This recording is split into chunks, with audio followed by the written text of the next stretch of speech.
ኮሚኒኬሽን አራት ነገሮችን እንደሚይዝ ወይም ደግሞ እንደሚያካትት ብዙ ሰው ያውቃል። ሴንደር አለ፣ ሪሲቨር፣ ቻናል እና ሜሴጅ። ሞስት ኦፍ ዘ ታይም ሜሴጁ ላይ ነው ችግር ያለው። ምን ይሆናል?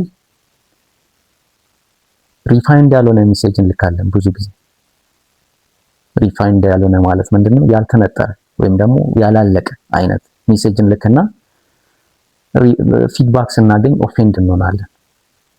ምን ይባላል በኮሚኒኬሽን ውስጥ?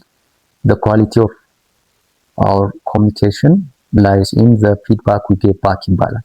የምናገኘው ፊድባክ ውስጥ ነው የኛ ኮሚኒኬሽን ኳሊቲ ያለው ማለት ነው። እንግዲህ አንድ ሰው የሆነ ነገር ፈልገው ሜሴጁን በጽሁፍም ሊሆን ይችላል፣ በቋንቋም ሊሆን ይችላል፣ ወይ በምልክት ቋንቋም ሊሆን ይችላል ለሆነ ሰው ካሳለፈ በኋላ ያ ሪስፖንስ ወይም ደግሞ ከዛ የሚመጣው ፊድባክ እሱ ባላሰበው ወይም ደግሞ ባልፈለገው ወይ ከሆነ ችግሩ የማን ነው ማለት ነው? የመጀመሪያው ሰው ነው ማለት ነው።